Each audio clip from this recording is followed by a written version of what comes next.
duplicates. How many CET meetings have you had here so far So this year? we've had one in October. Uh-huh. The November was canceled. We have this one, so this will be our second Okay. meeting. And then we'll set the date for All kinds of bad. January's meeting. Okay. Before we leave. Today, welcome everyone. Thank you. I am Lee Wingo, the assistant principal here. Ms. Garrow couldn't be here today. She had a medical procedure, so she's going to be out for a couple weeks. So I am facilitating the CET meeting. Great. We're going to go over our agenda. The first thing we're going to talk about is the review the RCSD norms, which you'll see right in front of you. This is what, I'm sorry.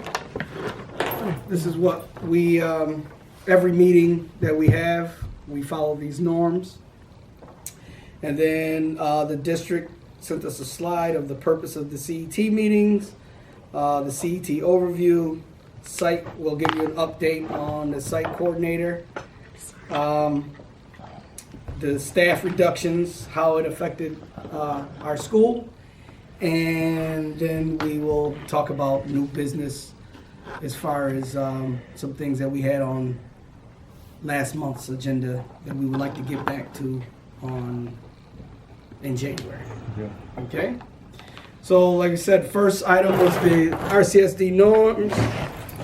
Take an inquiry staff, ground statements and evidence, assume positive intentions and take responsibility for impact. Stick to our protocol, all voices are heard. Start and end on time, which we didn't quite start on time, but we will definitely end on time. Be here and now, so everyone is present, so when we're talking, we're not on our phones or anything. Expect non-closure.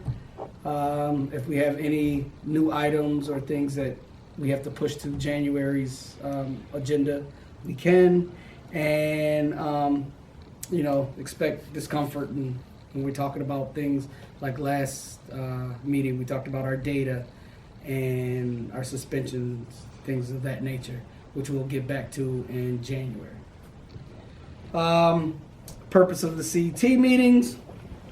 Let me see if I can now get to our PowerPoint. There we go. Yep. You got that part. Okay. So CET stands for Community Engagement Team, plays a role in development of sustainability for a community school. We are a community school. All receivership schools are community schools. This is not a school-based planning team. So basically this meeting or this team is to update the community of what's going on and any services that the community agencies and the community can help provide for us. The individuals who are on the team, school principal, at least one parent, which we have, I believe, 2 parents, but we usually only have one, the Honeymans, who will show. Teachers, school staff, and student representation in order to meet the guidelines set by New York State. So we do have to work on our student representation. Okay, we need a student to participate who's here. My goal is to talk to Quad A if we have any upperclassmen, 5th or 6th grade, to see if they want to sit, because they are here. So for them to sit in our meeting would be an easy transition. That would be great. Not really a reasonable expectation for a 12-year-old. No. And are they But- going to know what's being discussed and what it really means in that sense? Probably not. But they may They give, may have ideas. yeah, Yeah. they may give ideas of what they need or they're looking for. So that's a possibility. Okay. Hopefully it also gives them a little insight into all the things that go on behind the scenes, for them and what they may need to get involved with in the future. Right. Notes and meeting minutes must be kept and available upon review or request. we will put that in with our rolling agenda when we take our notes, which I think Ms. Michael is gathering right now. Because I left my computer in the room, so that's what I'm gonna do. So basically, she will take our notes, and then I will send them out after our meeting, probably before the end of the week. And then any new items that we want to discuss, we will put in our meeting notes, and then we will put it in the agenda for January. Frequency in the meetings, we meet once a month. It is the second Monday of every month. So I believe our next meeting, for some reason, the 9th is in my head, or the 7th, but I'm not sure. But we will discuss that before we leave today's meeting. School site leadership, CET. Sorry for the graininess of it, but it's like all of us working together in key roles of planning and implementation. Students and family residents, lead agency, community partners, site coordinator, which again, we will talk about this a little later, principal and the unions. We are supposed to have a site coordinator, and that coordinator is supposed to facilitate this process, be your direct communication link between the school and the community. Like I said, it's on our agenda. We'll discuss what I've heard just 2 weeks ago before the reductions. Functions part of collaborative leadership structure for School 16, sharing the governments and the community of school. So basically, any like major decisions that involve the community, we will bring to our team and we will discuss. Remember that it's not school-based, so the instructional things and stuff, that is a school-based decision. But anything that really involves the community and things, we will bring to this team, and we will discuss and get the community's input on what we can do to, whatever we're asking. Make sense? All right. Plays a role in the needs assessment. So we spoke about last meeting of what we needed, and we broke ourselves into different subcommittees, subgroups, which that will be part of the new business in January, to revisit the committees that we all signed up for, and then how will we move forward from January to June in those committees. I believe I signed up to be a liaison for the volunteers to come in, so I would be that person to coordinate with volunteers to come in to help with our classes and our students. It goes without saying, CET members should work together to identify school needs, data evaluation, and the creation of a development plan. Again, next in January, part of the agenda will be looking at some school data, and as far as with the restructuring a little bit that's going to have to happen due to the reductions, how are we going to attack that data? And you lost 5 people all told, was it? So all total, it was 9 individuals. We've lost 7, and 2 of them we are keeping here in the building. Their position is no longer here. Mm-hmm. Well, their position has been eliminated, but the individuals are still here with us on staff. Mm-hmm. So we'll talk about that a little bit here in the agenda. Okay, advocates for school. So this is where I'm going to diverse a little bit, is where we're going to ask for the community as needs come up to advocate for our school. There's a few things that we're going to need community voice for School 16. I will let Ms. Garrow handle that when she gets back in January. But I know that there's going to be some things that we're going to ask for you guys to advocate for and things of that nature. And that's part of this team. So we will bring those concerns to you guys, and we will figure out how the best way the 19th ward can help us advocate for some of the things that we know we're going to need. Develop a partnership with community organizations and the school. Additional community organizations that will come in and help us with some of the data-driven things that we're going to look into and dive into in January. There are lead partners and partner agencies. Lead partners, coordinators with the community partners at the school level. So this would be like direct between, as of right now, I'm acting as the coordinator, but this will be the direct link from the school with the community. And then partner agencies provide direct services within the school, so like our Center for Youth. And we're looking for more agencies who would come in to support our students with some of the needs that they have. So would Quad A go under partner agencies? Yes. Okay. Yeah. All right. Again, as much as possible, members of the team should be active and attend all meetings when possible. I mean, that goes without saying. If we can be here, we're here. If we can't, then, we can't. Yeah, I've been recording a lot of these we're involved with 4 CETs in the neighborhood. So I'll post these on YouTube for anybody who misses a meeting. They can see what was discussed.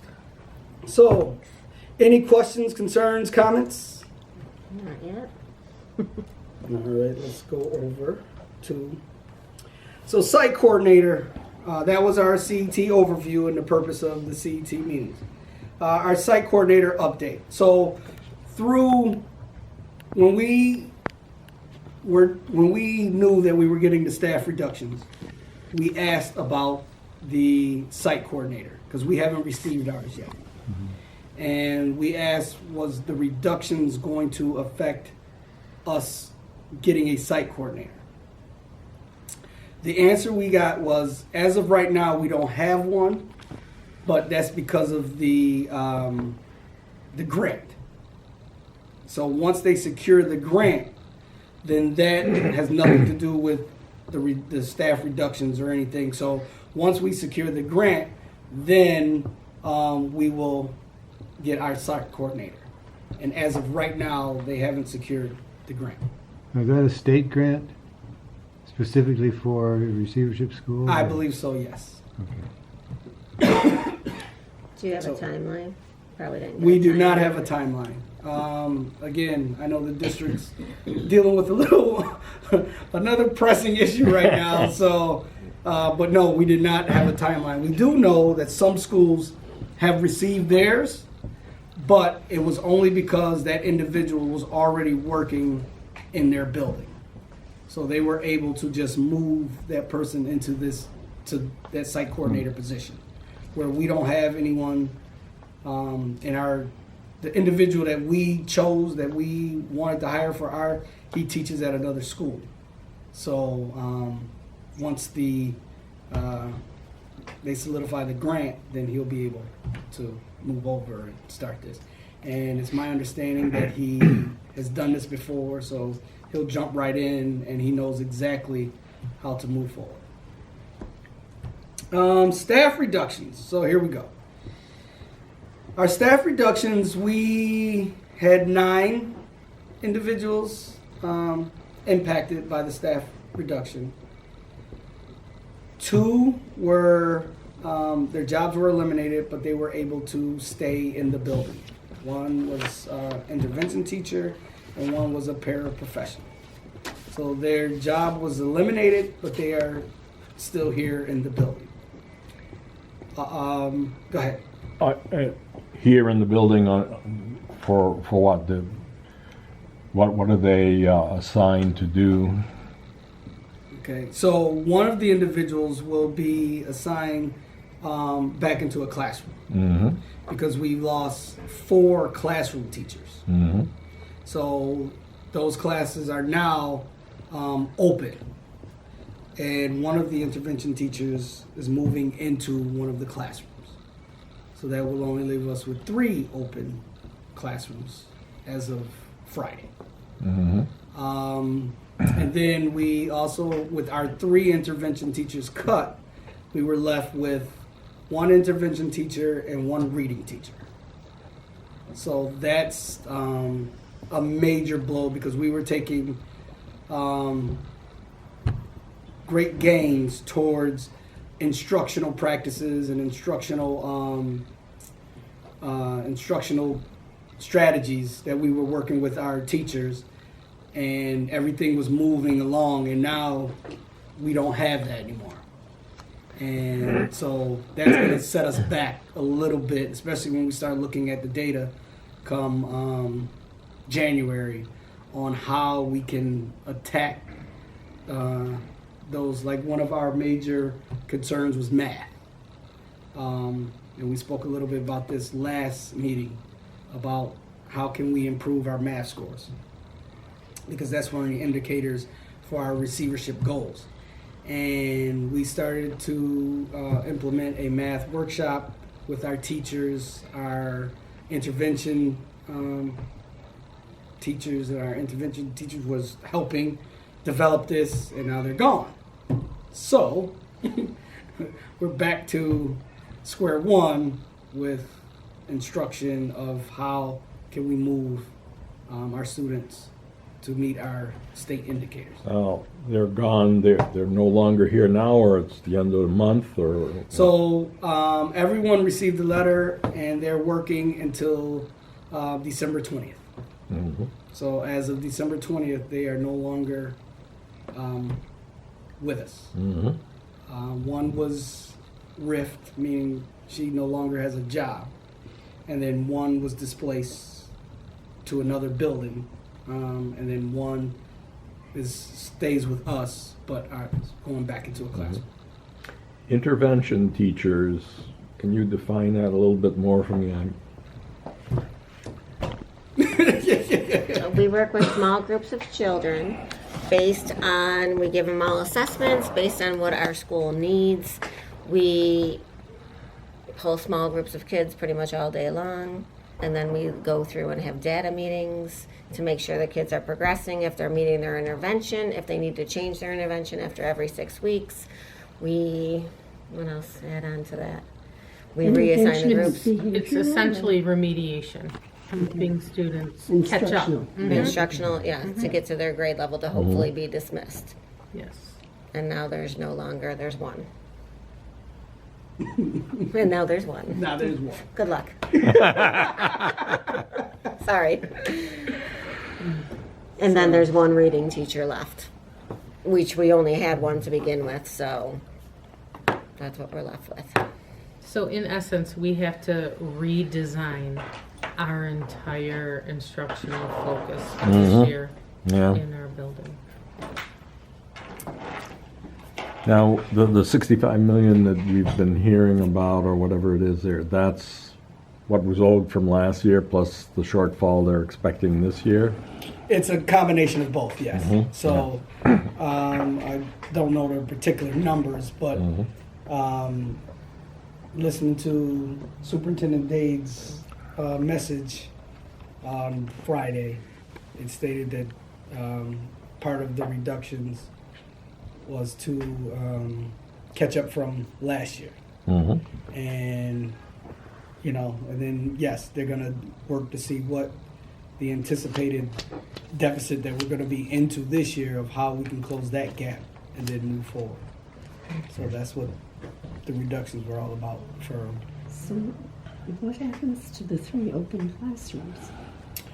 So it's my understanding that the district will notify the individuals who were displaced from other schools, and then they will place them here with us. So I'm not understanding how shuffling people saves money. I just don't understand.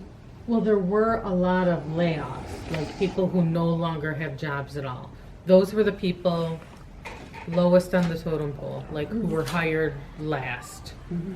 And then there's another group of people who their positions were eliminated, but they're still guaranteed jobs based on how long they've been in the district. So they'll move into those ones. Yes. Okay, okay, thank you. Any other questions regarding the impact of to School 16 regarding our reduction in staff? Well, the other part that I think I read in the paper, had to be there or online, but I think it was there, was that the class sizes needed to grow in many cases. Now, is anything happening with that? Are kids being moved around to fill up? So as of right now, there's a possibility, nothing's for sure, nothing's definite. I spoke to the chief this morning. There's a possibility that we call it true up. So basically they look at the numbers of your classes, and let's just take for us, there's a possibility of a true up for 5th grade. So basically we will eliminate one 5th grade class and we will split the students up into the other 2 5th grade classes.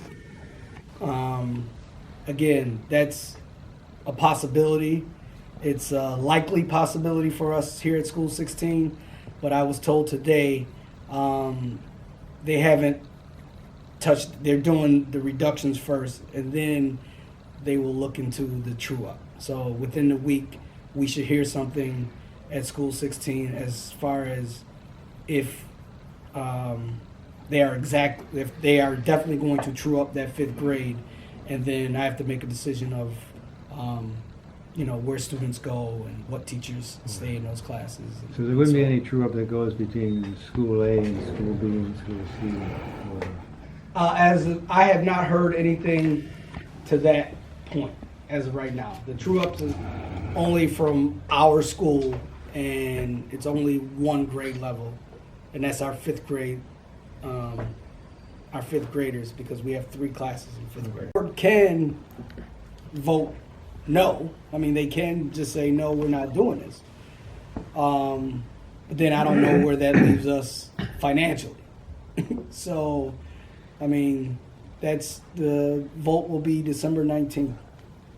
So, I mean, that's the official date when all of this is concrete. But as of right now, I mean, there is a possibility that the vote says, that the board says no, and then, then again, like I said, I don't know what plan B would be after that, but that would be the only appeal.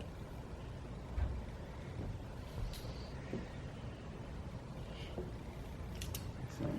Yeah, there's the issue of the 66 million that the state still owes us from back several years ago when there was a suit that the cities weren't getting their just due. And that was just when the economy went off the cliff there back in 2008 or something, and they took that as an opportunity for not paying.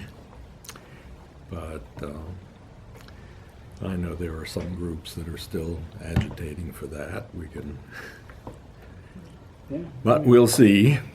The superintendent has just said he's asking the state for aid, so let's hope that comes through. And Maybe that'll prevent further cuts, cuts, yeah. but we hear more are coming.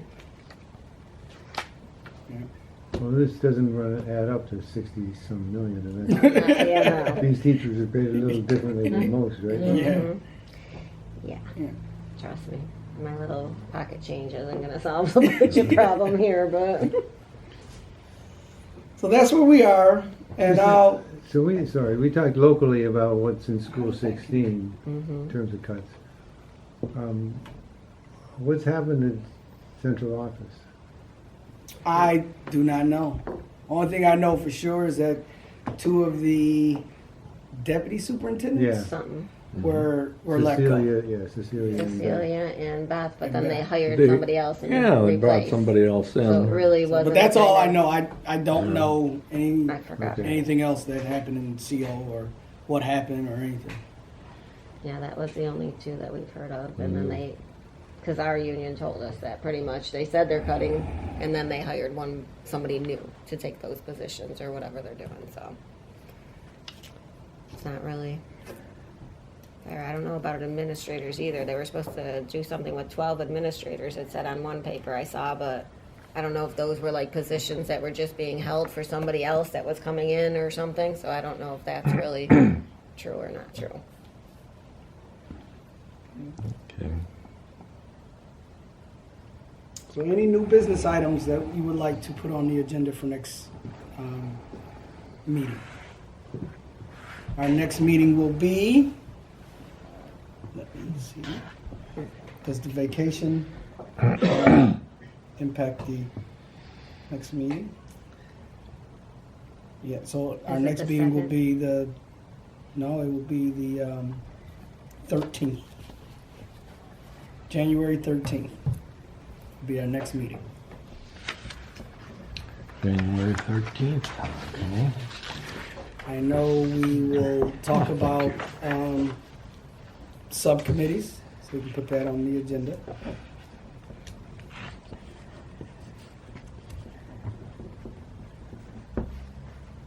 And data, as far as our school data. We shouldn't have any updates from our benchmark data by then, no. If we're, Okay, did we go January over- 13th is the first day, I believe, that you can start doing NWAs and Right, all but we can look over the other all the stuff. other, yes. And maybe the new plan, Yeah, and then, yes, let's. maybe. Well, hopefully it's done by then.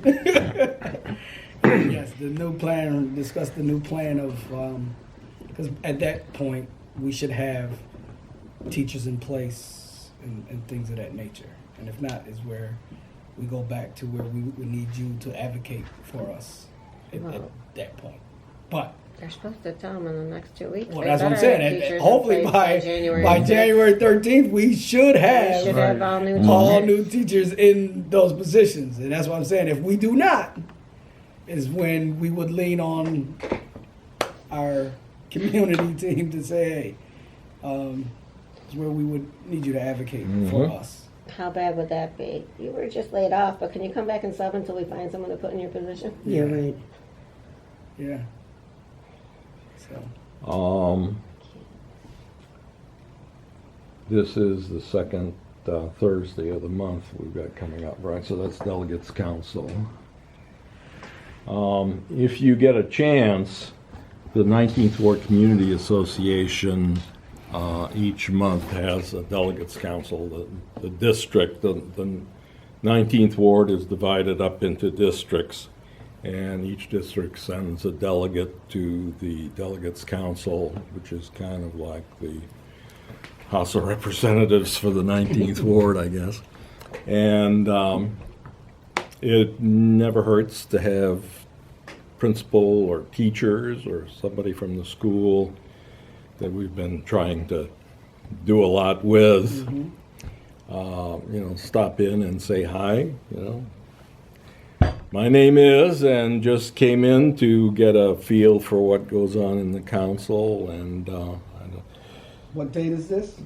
it's always the second Thursday at 7 p.m. at the Arnett Library. And That will be should they this let Thursday? anyone know ahead? Yeah, if it wouldn't hurt to give Zola Brown a call. COLA. Yes. Yeah, to let her know you're coming. But anybody can walk in.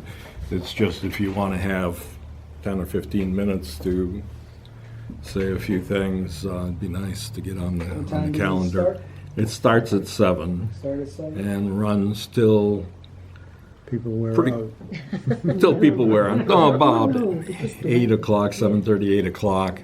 Yeah. And so if that's something that, I know you guys are very busy, and after a long day, it's hard to go and sit through another meeting, but it never hurts to have the community, which we're trying to rally around face on the schools, problem. to Yeah. see a face to associate with all things. You know, it's like having the principal and some teachers at the convention a couple of Yeah. weeks ago. That I was heard a cool. lot of good things, you know, being said about they're seeing people. And Is there a number for Zola Brown?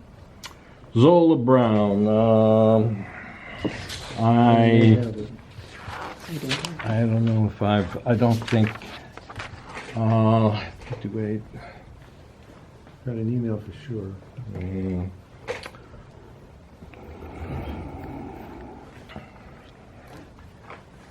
The other things that I just want to make sure you're aware of there, we've got 19th Ward Schools Committee, and John is chairing that. I chair the Southwest Common Council Education Committee. We've been working together. We fired out the Southwest Common Council when School 16 got closed back in '72, and then the 19th Ward fired their group back up.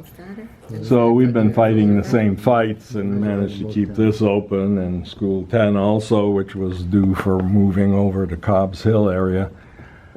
But now that buildings are kind of secured, the question is making sure that all the programs in these schools, you know, work well.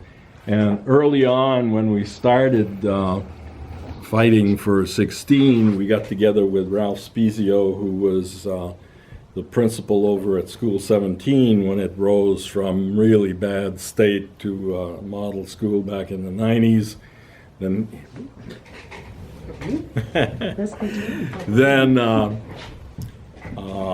you know, it's being revitalized again after it went downhill during the 2000s. But we've been kind of modeling what we're hoping happens here and in other schools on the community school that is coming up from the ashes at 17. And we seem to have, there's a lot of momentum. You know, the mayor is all excited about community schools. Terry Day seems to be very interested in seeing more community schools, and we hopefully can feed off of all of this.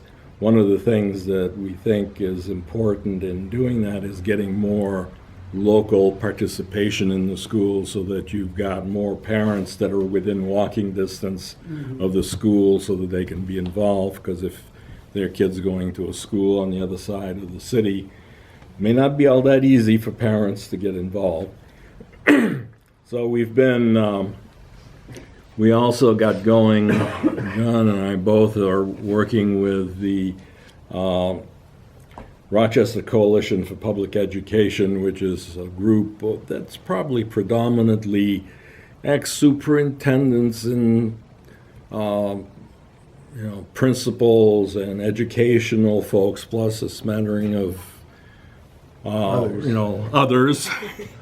And they got fired up when there was talk of eliminating the elected school board and appointing a school board, because they saw that as going from bad to worse. And so they put together a document that, you know, is fairly lengthy, but it covers various things that they think should be involved in there. And one of them was getting local busing to community schools and supporting community schools. They also wanted to get some expert educator to work with the board as Aquino an advisor, pardon? did, as Aquino did when he did the assessment. Something of that nature to get more constructive interaction between board members and the school district staff. So we met on the 4th with Wade Norwood, who is one of the on the Board of Regents. lives locally over on Appleton Street. Wonderful guy. I don't know if you've met him. But we wanted to sell that to him so that, hopefully if the education folks in Albany have got the right slant on things, they can hopefully get things passed through the assembly more easily than we could if they're just ignoring what we're pushing for. So and I'll leave this with you. This is the document that we had sent him and reviewed with him, and he was very receptive to it. The only thing he was afraid was whether trying to do away with that 1.5 mile busing requirement was going to pass through the assembly, because they're very afraid of any extra costs involved with having local busing. So afterwards, I was thinking back on some of the things we've heard from having talked back when we were talking with Vargas. There was somebody I remember saying that if at one point the folks in Albany proposed being willing to forego the 1.5 mile limit if we agreed to freezing the reimbursement they give us at a maximum of what we were getting at that time. And at the time, I don't think Superintendent Vargas was willing to go with that. But that may be something to look at again, because it looks like having more local busing should really ultimately cut the cost of busing, because you're not the kids that you're not busing across town have to cost a little bit less than the ones you are. So anyways, we are due to talk with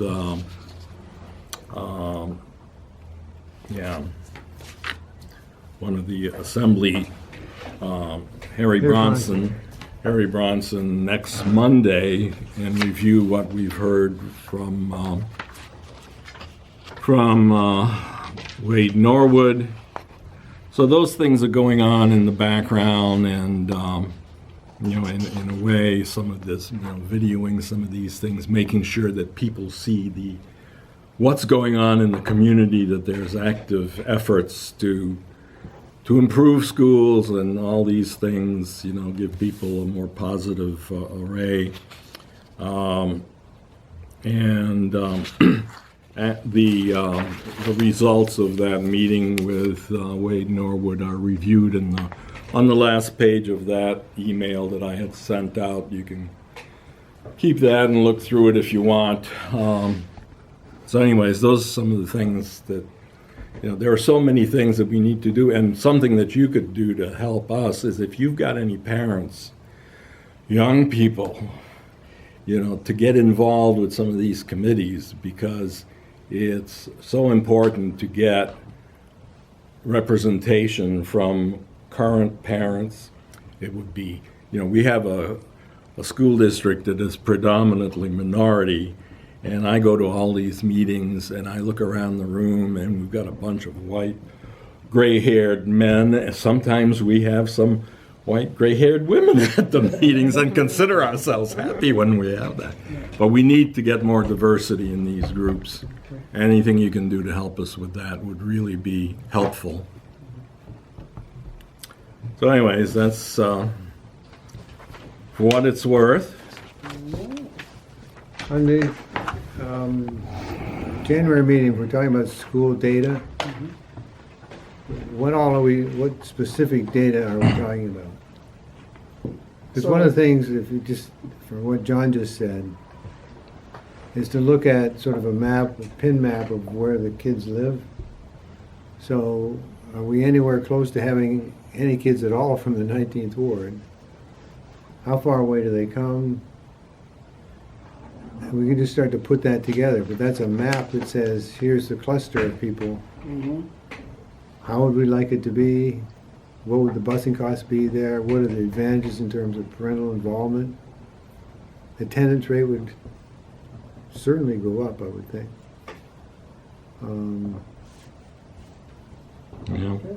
over at School 17, they were able to get some local busing through some board agreement, and I don't think it was door to door, but it was corner of the block to the school, so they had busing from the neighborhood.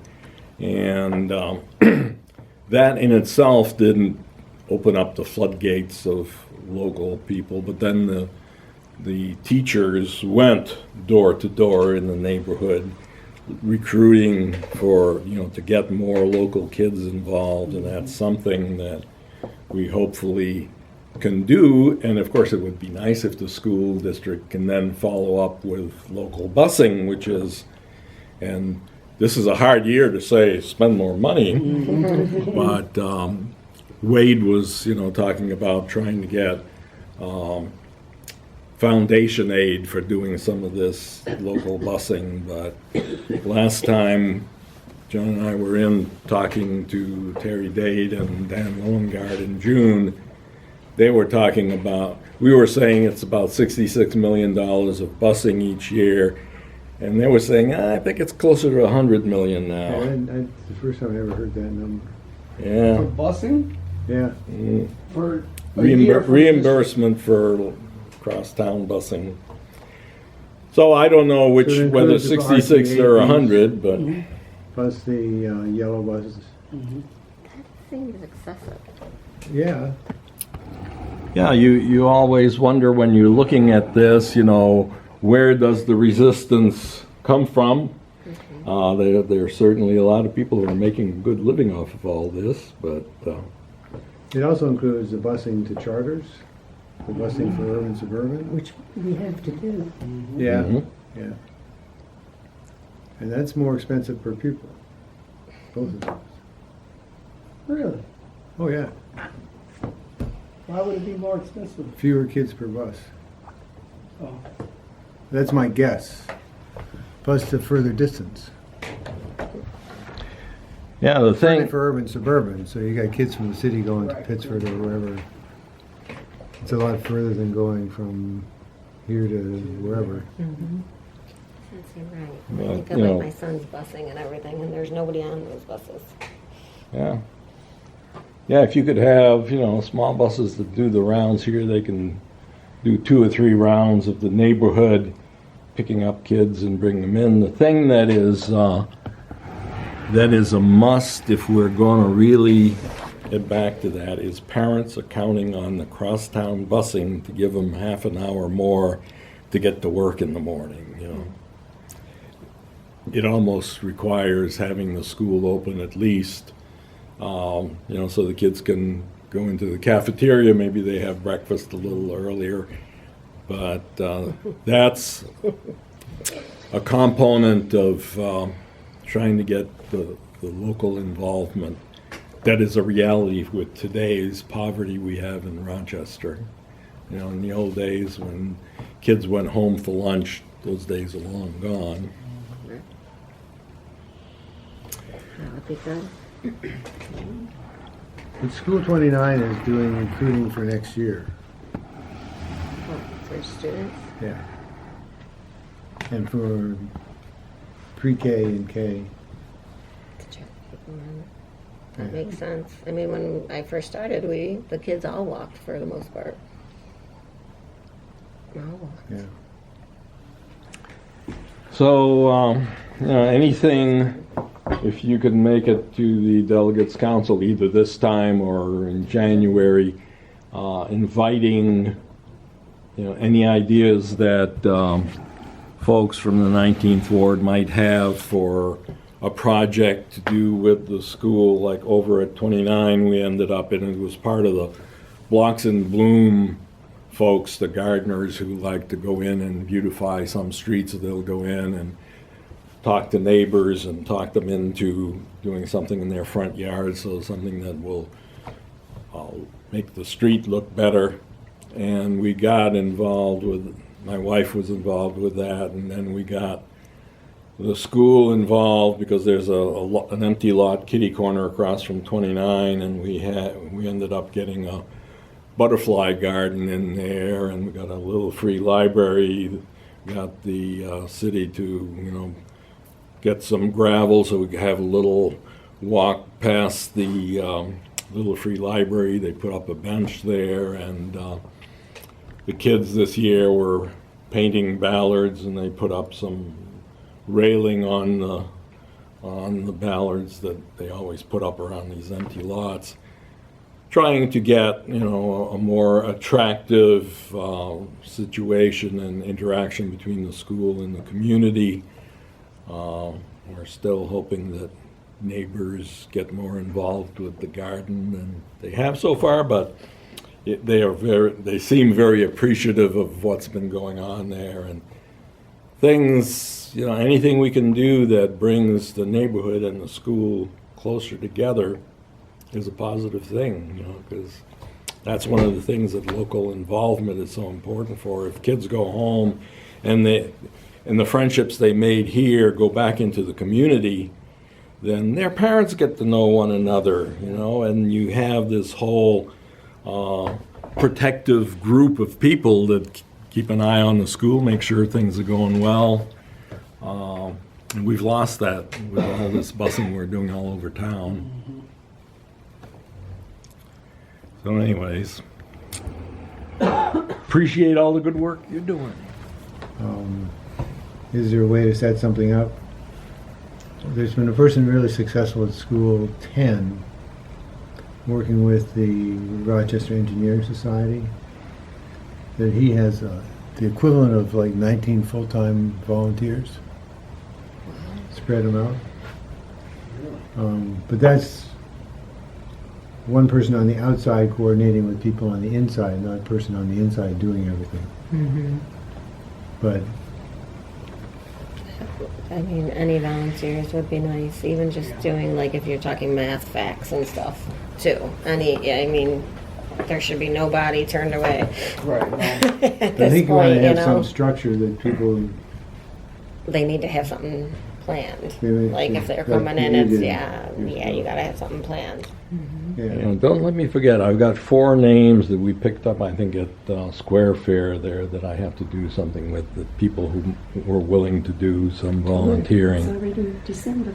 And so many things going on, I I know. lost track of it. That's a good question. I've had parents come to me about volunteering, especially in kindergarten. Mm-hmm. And I referred them to you and Ms. Brown. I referred them to Ms. Brown and to the 19th Ward. Mm-hmm. Is that still what we should do? And is there a direct person, or should I go everything through Ms. Brown and have her contact you guys? Well, there's 2 things I need to do. One is to go down to Ricky Frazier? Frazier to go through the formal implementation in that. And the other is to get back to somebody in the school who said, here's where we could use this person. So we could, or Ms. Brown could do it too, sort out what the person's interested in volunteering in, what sort of, any specific grade, any specific subject, and at the same time, be working with Ricky to get them qualified. So it does have to go through Rick. Thing, too, that we They had them just back check the then. list of sex offenders and then they clear you? Well, the sex offenders is And they really give you- easy. You can do that yourself, any individual. They can give do them that. an orientation. And then do Ricky get an orientation? Yeah. Because I was under the impression that you guys vetted anyone who came through the 19th Ward. That was, at one point in time, we had a MOU, right? Memo of understanding, yeah. It said we would do that. And it sat in the shelf for 4 years until it expired. And I had a couple conversations with the woman who's in charge of that that Ricky reports into at some level. Padilla. Nydia Padilla? Lydia Padilla, yeah. And I don't think we left that anywhere. We never resolved what we were going to do. I think it was sort of like we'll go back and default, go through Ricky. Yeah, the The other thing that would probably be good as we try to get volunteers more involved with the schools is make sure that there's some method in the school to review with the volunteers how did things go, you know, because I know there was one volunteer that worked here a year or two ago, and gee, they got assigned to trying to keep the lid on the cafeteria, basically, you know, try to keep, and that's probably less than what they were hoping to work with the kids, help them read or stuff like that, but it would be very good if volunteers had a way of giving some feedback, and you know, the usual attaboys that always help people want to come back the next year and say to their friends, boy, that was a great experience. So Yeah, Mary would have a little reception for the volunteers at some point in time in the year, and Sylvia did that as well. Kept it going, you know, it's like towards the end. The Yeah. Xerox came and there was a big Yeah. dinner and everything, yeah. Need to do that. All right. okay, well, thank you very much, and We'll look forward to seeing everybody next month. in Great. January. we look forward to great news from central office that they stumbled across some spare cash. It's coming across. There's an arithmetic error. Yeah.